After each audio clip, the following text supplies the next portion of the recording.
I lost my sight. But this morning, miraculously, I could see again.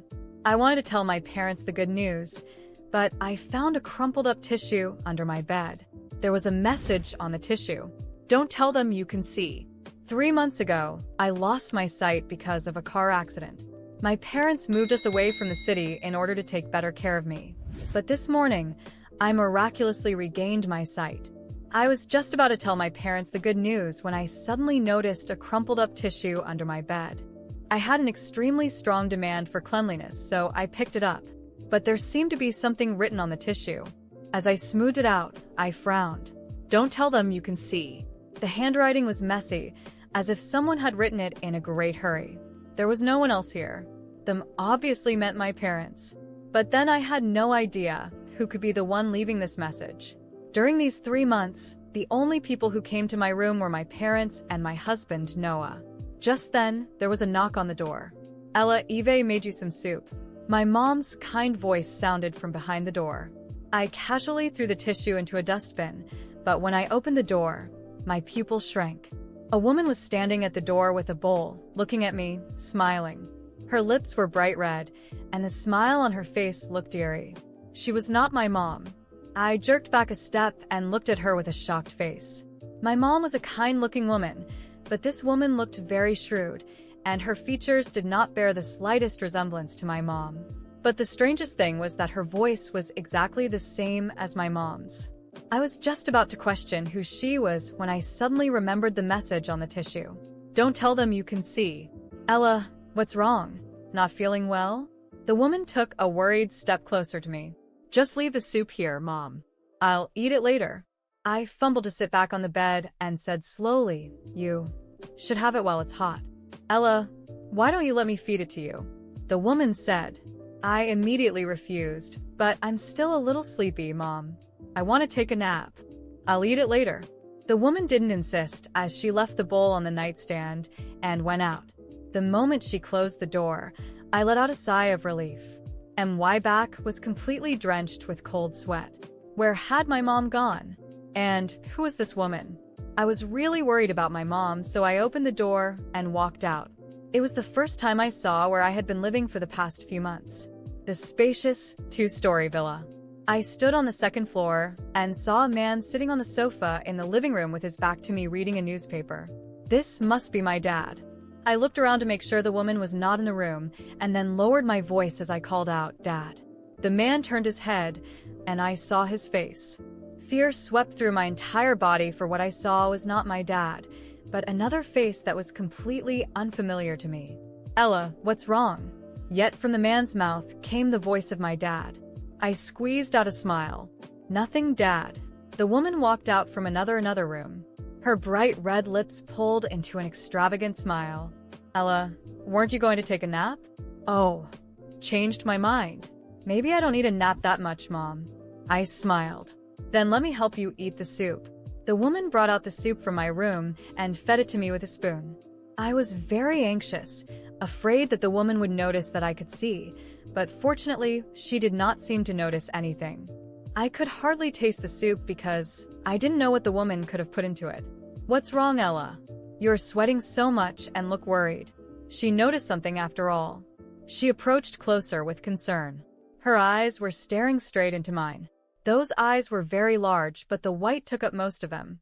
Oh, I just don't know when my eyes will actually recover, I said, pretending to be frustrated. The woman smiled. Don't worry, Ella, you'll be fine. I squeezed out another smile as the woman stroked my head lovingly. When I returned to my room, I immediately locked the door and sat down on the bed. My chest was full of fear. Half a month ago, my husband, Noah, had come to visit me once. And why? Husband was a plane captain and had a very busy schedule at that time. He had a good talk with my parents and even got drunk, so he spent the night in the villa. That meant that half a month ago, my parents were still my real parents. I found my phone, which had been set in voice mode since I lost my sight. I called Noah. He answered immediately. Noah's voice was as gentle as ever. Yes, Ella, I just got off the plane. I can come and see you now. Noah, this might sound crazy to you, but believe me, all I'm going to tell you now is true. I said in an urgent tone. Noah was silent for a moment before he said, "I will believe whatever you say, Ella, no matter what it is." I told Noah everything. "I'm coming over right now, Ella. The airport was about an hour's drive away. Noah coming over eased a lot of my anxiety. Suddenly, there was a knock on the door. "Ella, it's time to take your meds." My dad's voice sounded outside, but I knew it wasn't my dad. It was that strange man. Heartbeat faster, and I stared at the door. As I didn't answer him, the man began to turn the doorknob. "Why did you lock the door, Ella? Your eyes won't heal if you don't take your meds." The man urged me to open the door, but I was determined not to open it. Not until Noah came over asleep. "Okay." The man chuckled. I heard his footsteps going down the stairs.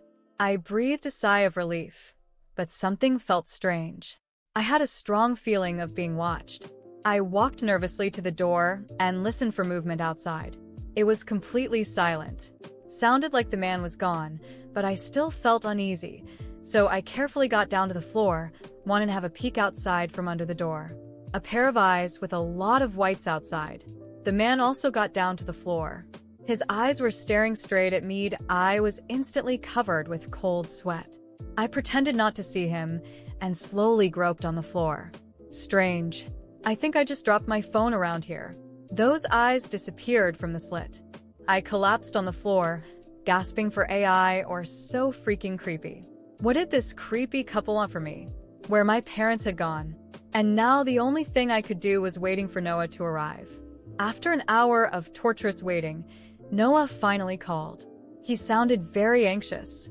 "Ella, where the hell are you now?" "What?" "I'm at the villa. You've been here before. Have you got to the wrong place?"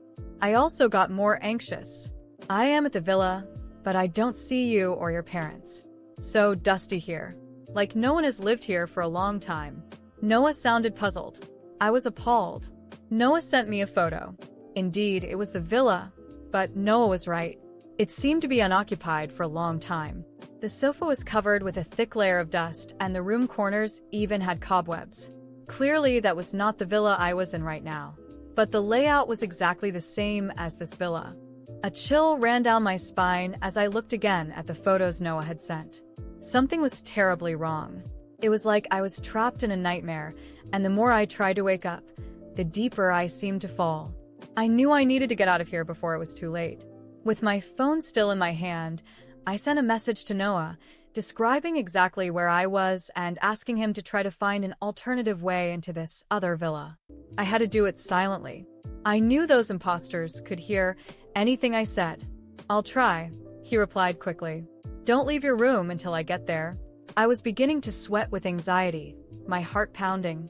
I heard the man's footsteps descending the stairs, but that didn't mean he had given up. I moved away from the door, trying to think of what to do while waiting for Noah. Time seemed to drag, and the silence of the house was unnerving. I didn't know where those two were, or what they might do if they discovered I could see again. Suddenly, I heard footsteps climbing the stairs again. The sound made my stomach drop. The door to the bedroom was locked, but that didn't make me feel any safer. The knocks echoed from the other side. "Ella, I brought more soup." It was the voice of that woman, the one pretending to be my mother. I took a deep breath, trying to stay calm. "I'm not hungry, Mom," I replied, trying to disguise the fear in my voice. "But you need to eat. Open the door, dear." I felt tears beginning to well up in my eyes. What did they want from me? They were clearly trying to control me, and I had no idea why. All I knew was that I needed to buy time until Noah arrived. "I'm tired. I'm just going to sleep a little longer," I said, forcing a yawn. Silence. After a moment, I heard footsteps retreating again. I let out a breath. I hadn't even realized I was holding and sat down on the bed, my head pounding. That was when I noticed something strange. The glass of water on the nightstand. I was sure it hadn't been there before. My mind started connecting the dots, and the fear inside me grew. They were trying to drug me. A shiver ran through my body, and all I wanted to do was run, but I knew I had to be smart. I waited a few minutes, trying to calm myself. I needed to be ready for when Noah arrived. I grabbed a piece of paper and quickly wrote a note. "They are not my parents. Do not trust them." I hid the paper under the pillow, hoping Noah would find it if something went wrong. Then I heard a noise coming from downstairs, a door slamming, and then quick footsteps. Someone was coming. I stood up from the bed, my heart racing. When the doorknob started to move, I backed away instinctively. It was locked, but I knew it wouldn't last long if they wanted to get in. "Ella, dear, open the door, please." The woman's voice came, now without any sweetness, as a cold command. "We don't want to hurt you." My body froze. The doorknob kept turning, and I knew they might try to break the door down. Desperation washed over me, and then I remembered the window. It was my only way out. I went to it quickly and looked down. It was high, but maybe I could make it down using the balcony railing.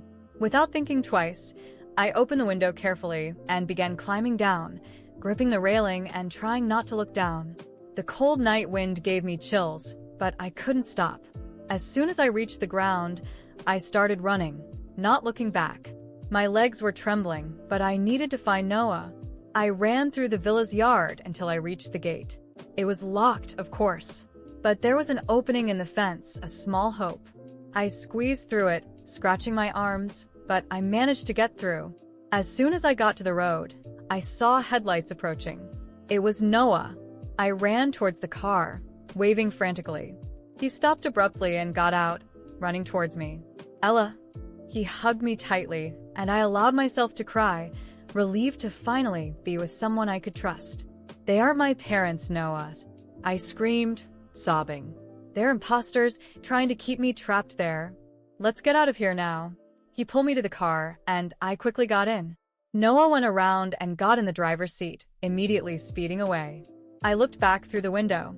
The villa was there, but something seemed different. The lights were off, and for a moment, it looked even more abandoned, like the photo Noah had shown me. I felt dizzy, like I was losing my grasp on reality. "You're safe now, Ella. I promise." Noah's voice was firm, but I noticed something in his tone that unsettled me. "Where are we going?" I asked, trying to keep my fear under control. "To a safe place where no one can hurt you." Suddenly, something felt wrong. I looked at Noah's face, trying to find the comfort he always gave me, but his eyes were fixed on the road, and there was something in them that made me uneasy. I remembered the note I left under the pillow. What if Noah wasn't who I thought he was either? "Noah," I began, hesitant. "You believe me, don't you? About everything I said?" He looked at me for a second, with a strange smile on his lips. "Of course, Ella. I always believe you." My heart sank, and I realized the nightmare was far from over. Noah kept driving, and although I was relieved to be far away from that strange house, something still felt wrong inside me. I looked at him, trying to find comfort, but there was something strange in his eyes, something I couldn't quite understand. My memories were hazy, and a feeling of unreality was washing over me. Suddenly, I began to feel incredibly weak, as if all the strength was leaving my body. The view in front of me began to distort, and Noah's voice became distant, as if he was speaking from the end of a long tunnel. I wanted to scream, wanted to ask what was happening, but I couldn't form the words. Everything around me started to fade into a blur, and I was engulfed in a deep, comforting darkness. Suddenly, a bright light appeared, and I found myself in a completely different place. There was no car, no road, no Noah. I was in a vast field, covered in a soft mist. In the distance, I saw familiar figures, and my heart pounded with emotion and fear. It was my mother, or what looked like my mother, and beside her, my father. They were smiling at me, but the smiles weren't warm. They were cold, expressionless. "Ella, dear," my mother called, extending her hand to me. "It's time for you to come with us." I took a step back, something inside me telling me that this wasn't right. They weren't my parents. I felt it deep in my soul. "No, I can't go with you," I replied, my voice sounding weak and distant. My mother's smile disappeared, replaced by an expression of impatience. That was when I heard another voice, a voice I would recognize anywhere. "Ella, don't go." I turned and saw Noah, or someone who looked like Noah, but there was something different about him now. He was surrounded by a bright light, and his eyes no longer held the discomfort I had noticed before. They were kind and protective, filled with a goodness that seemed infinite. "You can't go with them, Ella," he said, approaching me and extending his hand. "It's not your time." Who are they?" I asked, looking at the figures who now seemed even more distant and threatening. "They aren't your parents," Noah replied, his voice firm and reassuring. "They are beings who came to take you, but you don't belong to them yet. You have so much to do, so many people who need you." I looked at him, trying to understand. Suddenly, everything started to make sense. The strange house, the imposters, the constant feeling of danger. I was caught between life and death, and these beings wanted to take me away. Noah was my protector, my guardian. He was there to ensure I wouldn't give up. But how? I began to ask, but Noah just smiled and wrapped me in a gentle embrace. "Trust me, Ella. It's time for you to wake up." And with those words, the light around us intensified until everything vanished in a blinding flash. When I opened my eyes again, I felt a heaviness in my lungs, as if I was breathing for the first time in years. I blinked a few times, adjusting my vision to the light in the room, and realized I was lying in a hospital bed. Around me, machines beeped softly, and I heard low voices and whispers. I turned my head slowly and saw familiar faces. My father, my mother, and Noah. They were there, but now they seemed so different from how I had seen them in that strange place. My mother had tears in her eyes, and my father held her hand tightly, as if he couldn't believe what he was seeing. "Ella," my mother whispered, and then her tears flowed freely. "She woke up. It's a miracle," I heard my father say, his voice choked with emotion. Noah was beside them, but not as I had seen him before. Now he was my husband, the man I loved and trusted. His eyes were filled with tears, and when our eyes met, he smiled, a smile so full of love that it nearly broke my heart. That was when I understood. All that time, I had been in a coma. The car accident had left me in a state between life and death, and what I experienced was a near-death experience. The beings who looked like my parents were forces that wanted to take me, but Noah, or a representation of something greater, saved me. He was my guardian angel, the one who had fought for me to have another chance at life. Through her tears, my mother explained that the doctors had already lost hope. They had authorized the disconnection of the machines that were keeping me alive, but somehow, at that exact moment, I came back. They said it was a miracle, and I knew, deep down in my heart, that it truly was. After that, nothing was the same. I began to believe that there was something greater, something divine watching over me. I started seeking answers in faith, in spirituality, because I knew that experience had been more than just a dream. It was a sign, a gift, the chance to start over. Today, I am grateful every day for being alive. Waking up from the coma and seeing my family by my side, especially Noah, felt like being reborn. And I will never forget the light, the gentle whispers of Noah telling me that it wasn't my time yet.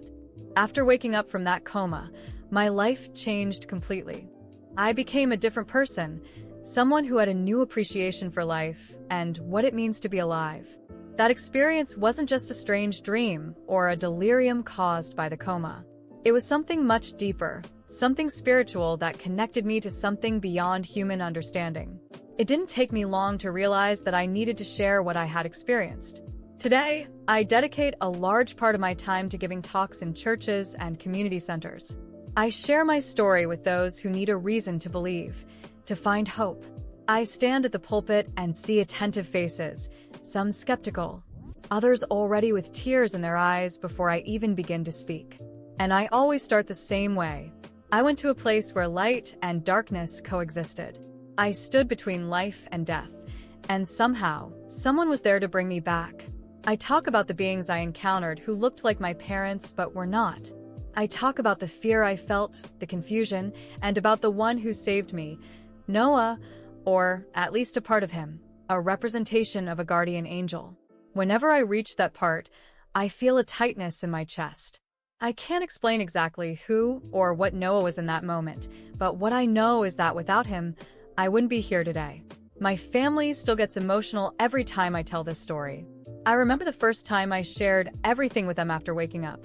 My mother cried so much she could barely speak, while my father stood beside her, his eyes filled with tears. They told me that, to them, it was practically impossible to believe I had survived that accident. When I was taken to the hospital, the doctors had no hope. The injuries were too severe, and, to make matters worse, right after the surgery, I fell into a deep coma. It was at that moment that I lost my vision, not physically, but because I was trapped in a limbo state, a battle for my soul. The loss of sight, the dark and confusing environment I experienced in that dream, was a representation of the vulnerable state I was in, caught between the world of the living and the dead. When I talk about the beings trying to take me away, my mother always cries. She tells me that during the time I was in a coma, there were moments when it seemed like I was slipping away, as if my body was giving up. And it was during those moments that Noah, my real husband, was more present than ever, holding my hand, praying beside me, talking to me even though I couldn't respond. Today, he is still my protector, and now I see him not just as the man I love, but as someone who, in some way, channeled that divine force that brought me back. It doesn't matter what you call it, guardian angel, miracle, faith. I know I was saved by something greater than all of us. And I am grateful every single day. When I wake up in the morning, I take a deep breath and feel the joy of being alive. I see the colors of the sunrise, hear the birds singing, and feel a gratitude that I had never experienced before. Life is precious, and now I see every small moment as a gift. At my last talk, a young woman approached me afterward. She had tears in her eyes and told me she had lost hope in life, that she felt there was no reason to go on. After hearing my story, she found a new meaning. She said that if I could come back from something so devastating, then maybe she could find the strength to move forward too. When I hugged her, I felt that I was doing the right thing. My experience was not in vain. I was here to help others see the light, even when everything seemed shrouded in shadows. And whoever that guardian angel was, whether it was Noah, his essence, or something that took his form to save me, I am eternally grateful. I know it wasn't my time, and now I live each day as an opportunity to honor the gift I received. My family fully supports me on this journey. They are part of my new life, a life full of purpose. And every time I remember their scared faces at the hospital when they thought they would lose me, and the indescribable joy I felt waking up and seeing them all by my side, I know I am here for a reason. Today, we are closer than ever, and every hug, every smile, carries a greater weight, a certainty that miracles are real and that faith can move mountains. Yes, the doctors said it was a miracle, and I believe it.